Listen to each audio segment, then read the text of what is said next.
Alors, ce petit bouquin s'appelle Perdu. C'est un petit bouquin qui raconte l'histoire du fils prodigue. L'histoire du fils prodigue. L'histoire du fils... Ah, l'histoire du fils prodigue. Ah ouais, non, mais je connais. Allez, raconte. Ah ben, l'histoire du fils prodigue, c'est l'histoire de...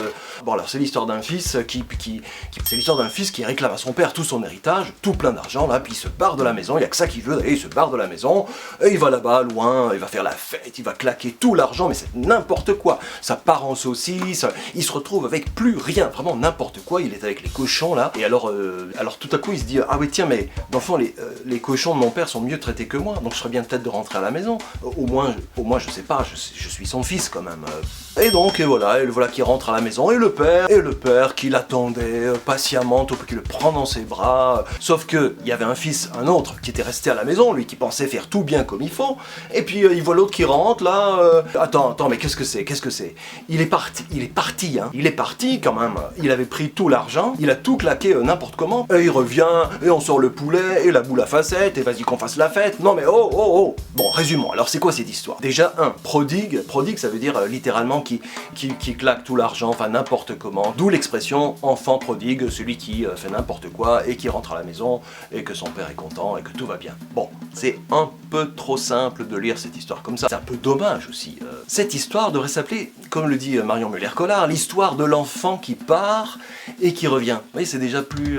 Et en fait, c'est pas l'histoire de un fils qui part et qui revient, c'est l'histoire de deux fils et d'un père. Ben, tous et toutes connu ça, cette bataille là à l'adolescence, on se dit mais qui je suis quoi, qu'est-ce que je veux? Être comme mon père, Berk, être comme ma mère, jamais. On veut partir, on veut devenir qui on est, c'est ça. Crise de l'hébreu, table d'accouchement. D'accord, il n'y a pas de bonne crise d'adolescence sans un véritable accouchement. En vrai, il n'y a pas de bonne santé mentale, identitaire, relationnelle et spirituelle sans une bonne crise d'adolescence. Non, c'est l'histoire d'un fils qui cherche, qui se bat avec cette quête d'identité, la place qu'il a, la valeur qu'il a, et un autre fils de l'autre côté qui pense tout faire tout bien comme il faut. En général, quand on est convaincu qu'on fait tout bien comme il faut, en général, c'est qu'on n'est pas exactement au bon endroit. On n'est pas à sa place, on occupe une place qui n'est pas la nôtre. Vous voyez, cette histoire-ci, l'histoire du fils qui part et qui revient, qui se perd en quelque sorte, et qui se trouve, c'est une trajectoire d'apprentissage, quoi, une trajectoire du devenir. Le fils advient à lui-même. Cette histoire raconte la trajectoire de deux fils, et au milieu, on a un père qui est immensément aimant, patient, tendre,